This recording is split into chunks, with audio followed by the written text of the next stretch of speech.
उधर पश्चिमी मीडिया ने दावा किया कि उत्तर कोरिया से जंग लड़ने के लिए जापान ने बड़ी तैयारी कर ली। जापान के रक्षा मंत्रालय ने उत्तर कोरिया की मिसाइलों को मार गिराने के आदेश को आगे बढ़ा दिया, जिसका मतलब यह कि जापान के लिए खतरा बनने वाली उत्तर कोरिया की किसी भी मिसाइल को जापान की सेना कभी भी मार गिराएगी। जापान के रक्षा मंत्रालय ने एक बयान जारी कर बताया कि पिछले कुछ महीनों में उत्तर कोरिया की कई मिसाइलों ने जापान के ऊपर से उड़ान भरी, जिनमें कुछ मिसाइलें तो जापान की समुद्री सीमा में भी गिरी, जिससे दोनों देशों में तनाव बढ़ गया। जिसके बाद 29 मई को जापान के रक्षा मंत्रालय ने उत्तर कोरिया की मिसाइलों को मार गिराने का आदेश जारी कर दिया, जो 11 जून तक लागू था। लेकिन अब वहां के रक्षा मंत्रालय ने इस फैसले को अगले आदेश तक जारी रखने का निर्णय लिया है। यानी उत्तर कोरिया के मिसाइल लॉन्च से भड़का जापान जंग के लिए पूरी तरह तैयार है।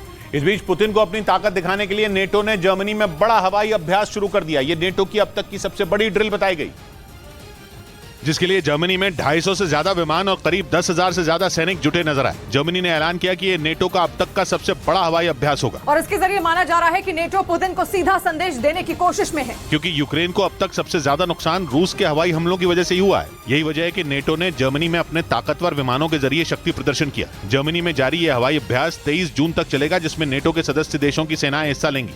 उधर उत्तर कोरिया की सरकारी न्यूज एजेंसी KCNA ने दावा किया कि पहली बार यूक्रेन जंग में किम जोंग उन ने खुलकर पुतिन को समर्थन दे दिया। इससे पहले लगातार ऐसी खबरें सामने आ रही थी कि उत्तर कोरिया इस जंग में रूस के साथ खड़ा है, लेकिन ऐसा पहली बार है जब उत्तर कोरिया ने खुद इस पर मोहर लगाई हो। न्यूज एजेंसी KCNA के मुताबिक किम जोंग उन ने रूस के यूक्रेन पर हमले का बचाव किया। इतना ही नहीं, दावा किया गया कि उन्होंने पुतिन के साथ हर हाल में खड़े रहने की कसम भी खा ली। बताया गया कि अब उत्तर कोरिया रूस को अलग अलग तरह की मदद पहुंचाएगा। यानी अगर यूक्रेन के साथ पश्चिमी देश खड़े हैं तो अब रूस भी अकेला नहीं रहा।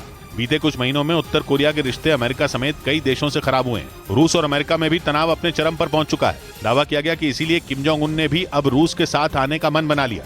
इधर लखनऊ कोर्ट में गैंगस्टर संजीव जीवा को गोली मारने के आरोपी विजय यादव ने दावा किया कि लखनऊ जेल में जीवा की एक गलती उसकी हत्या की वजह बन गई। पुलिस सूत्रों के मुताबिक हत्या की सुपारी देने वाले अतीक अहमद के दोस्त असलम के भाई आतिफ से संजीव जीवा की जेल में झड़प हुई थी और संजीव जीवा को मौत के घाट उतारने वाले शूटर विजय यादव के मुताबिक इस लड़ाई के दौरान संजीव जीवा ने लखनऊ जेल में बंद आतिफ की दाढ़ी नोच ली थी, जिससे बौखलाए आतिफ ने अपने भाई असलम को जीवा को सबक सिखाने का ऑर्डर दिया।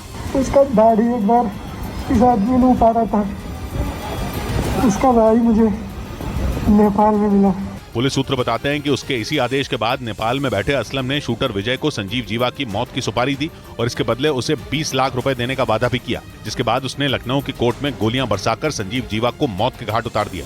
उधर उत्तर प्रदेश के संभल जिले में कुछ लोगों के घरों पर मकान बिकाऊ है का स्लोगन लिख दिया गया, जिसकी जांच में पुलिस को पता चला कि गांव के ही एक हिस्ट्री शीटर ने लोगों के घरों पर यह स्लोगन लिखवाए, जिसकी तस्वीरें सोशल मीडिया पर वायरल हो गईं, जिनमें फरीदपुर गांव के करीब 30 घरों पर मकान बिकाऊ है का स्लोगन लिखा नजर आया।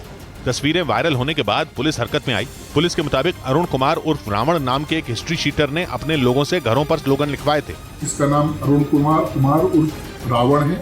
यह थाने का रजिस्टर्ड HS है। पुलिस ने सभी घरों पर लिखे स्लोगनों को मिटवा दिया और आरोपी के खिलाफ मामला दर्ज कर लिया।